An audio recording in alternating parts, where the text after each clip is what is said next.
Hello, and welcome. Before we begin, I want to name what this conversation is really about. If you've been feeling mentally exhausted, emotionally reactive, or like your mind has become a battleground lately, this episode is for you. This isn't a conversation about fixing yourself, controlling your thoughts, or becoming better at spirituality. It's about understanding what's actually happening beneath the surface and how we can return to center when your inner world feels loud and unsteady.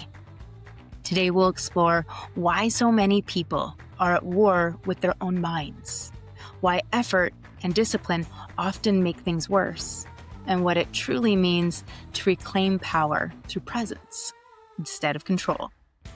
You'll leave here with a clear understanding of your experience, a softer relationship with your mind, and a way to meet reactivity without losing yourself inside it. This conversation is also an invitation into a longer journey of becoming an aligned human in a chaotic world, not by escaping what's happening, but by meeting it with awareness, coherence, and choice. If you are new here, welcome. I am your host, Elgin, and the creatrix of Practical Spiritualism, Field and Form, and the Aligned Human Project, where we bridge science and spirit. So let's begin. Pain is inevitable. Suffering is optional. Now, most people believe that suffering comes from what they think, or they don't realize what they're thinking. But what actually causes suffering is how they relate to thinking. We were never taught how the mind works. We were never taught how to be with emotion. So we were never taught how to stay present when discomfort arises. So instead, we default to suppressing thoughts or arguing with ourselves, judging what shows up, trying to fix or override that inner experience. And this creates a inner violence. And over time, that violence becomes exhaustion, anxiety, resentment, or collapse. The mind was not designed to be silenced. It was designed to be witnessed. And when awareness is absent, the mind runs the house. When awareness is present, the mind becomes a tool. I often think of the mind as ranging in age from 3 years old to 15 years old. We don't leave 3-year-olds at home by themselves. That wouldn't be an acceptable choice as a parent. And yet often we leave our mind just freaking out, having a temper tantrum. And no one's there to witness it, to calm it down, to bring it into a moment of stillness, to really listen to what is the fear or the worry underneath it. Now, and sometimes that mind is about 15 years old. It gives really bad advice. It thinks that it knows everything, and yet it really doesn't. The problem, though, isn't the thoughts. The problem is the absence of presence while they're happening. It's not like our thoughts are a character flaw. It's not like reacting is a character flaw. Reactivity happens when the nervous system is overwhelmed. It is a physiological response, not a moral failure. When someone is reactive, anxious, angry, or spiraling, awareness has collapsed and the body has gone into a threat response. The past is running the present. So when we tell ourselves, I shouldn't feel this way, I should be over this, I know better, we add shame on top of dysregulation. And shame never regulates the nervous system. Anxiety is a signal. Anger is a signal.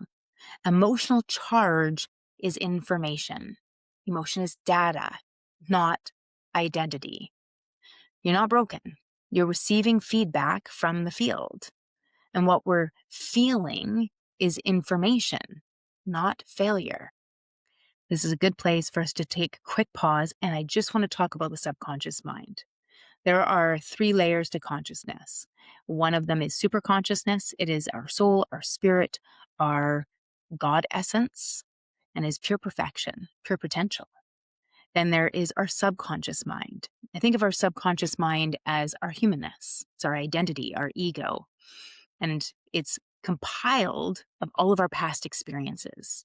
And this is what I mean when I say if the mind is running the house, we're experiencing it from all the things in the past.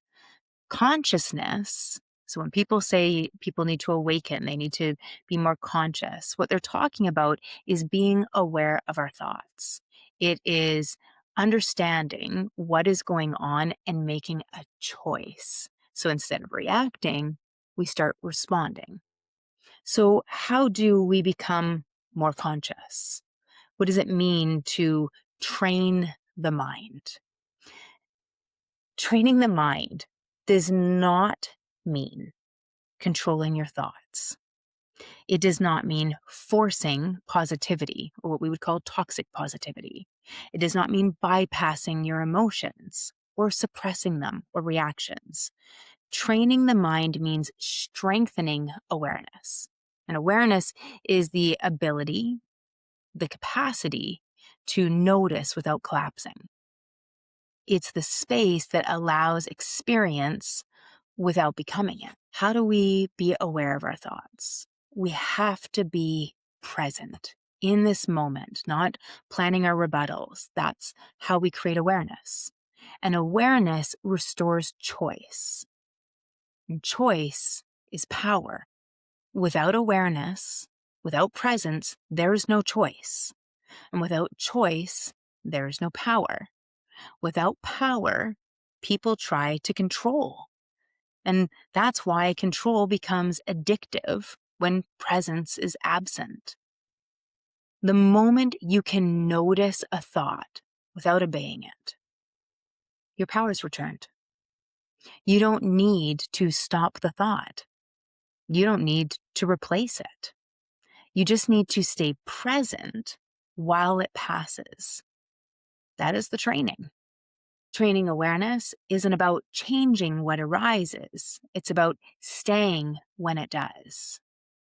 Then we can choose. Law 3 of field and form, the 12 laws of co-creation that we see threaded all throughout all spirituality, religion, science. Law 3 is what I call the law of power. And the law of power is talking about presence. Presence is power. Presence is your power. Power is such a trigger word. Power is not dominance. I'm going to repeat that. Power is not dominance. We don't have a problem with flicking the light switch and turning it on. We often have a serious trigger switch that happens with certain words. So if you notice yourself triggered by certain words that come up, such as power, such as God, anything at all, please do yourself a favor and make a note of them. What are words that trigger me? I say this to you because when we have a trigger, this is a manipulation point. I'll repeat that. When we have a trigger, this is a manipulation point. It is a place where we can be played. It is a place where we can be manipulated. And if you do not want to be manipulated in your life, then make a note of the words, the things that trigger you, so that you can dig down and stay present when they come up. Because what happens when we have a word like power, if you are triggered, you are no longer listening. You're already thinking about the past. We've shifted very quickly into habitual or subconscious mind. So it's important for us to notice these things. Power is not dominance, and power is not certainty. Power is not intensity. Power is the ability to choose in real time. And why? Because when you are present, you are not in the past and you're not in imagined futures. You're here. And when you're here, you're able to respond to what's going on around you. You have so much capacity, so much strength in this moment. And so often, this isn't where we are.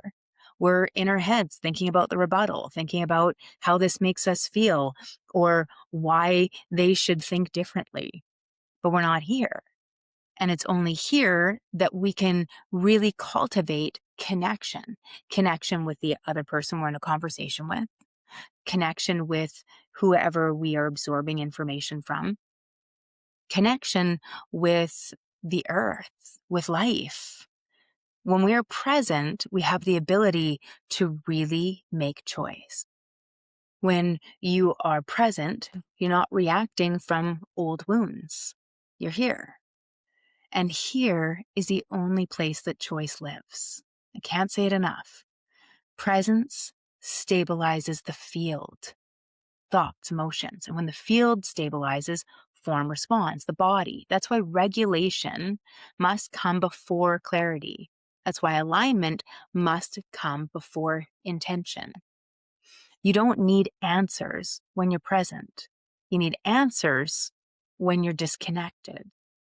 Now let's take a moment and just allow this to land. This isn't about getting calm. It's about coming back. So as we do this, I just want you to notice your body. Feeling your breath, feeling your weight. Maybe it's on your feet. Maybe it's in the seat. Maybe it's feeling the body expanding with the breath. Noticing where in the breath you're breathing. And you can do this with your eyes open, with your eyes closed. Just notice. Is it up in your shoulders? Is it in your neck? Your upper chest? Are you expanding your ribs as you breathe? Are you expanding your belly? Just notice. Without the judgment, just notice. And the mind, like a clear sky, and thoughts, like clouds, they just come and they go. They have a beginning, a middle, and an end. Maybe it's a judgment about the sound of my voice, the speed in which I'm talking, the things that are being said. Just notice. Often it's a commentary about the room you're in, about what I'm wearing. Notice. And whatever's there, I just want you to let it come and watch it like you're watching TV or the words going by on the bottom of the CNN ticker. Let it come. Let them go. Just a thought. Electrical charges. Without any commentary. Every return is a win. Presence and practice, micro moments, just like that. Center isn't a destination. It's a rhythm. So with all that, let's talk about how this shows up in real life, because it's all good in theory, but how do we apply it without effort? Well, first, we notice when we abandon ourselves. And we do this by noticing when we go into control, noticing when we use certain words, specific words such as should, shouldn't, I wouldn't have. You start to notice the judgments. And it might be judging a moment, might be judging another person, it might be judging yourself. It's an easy spot for us to go into.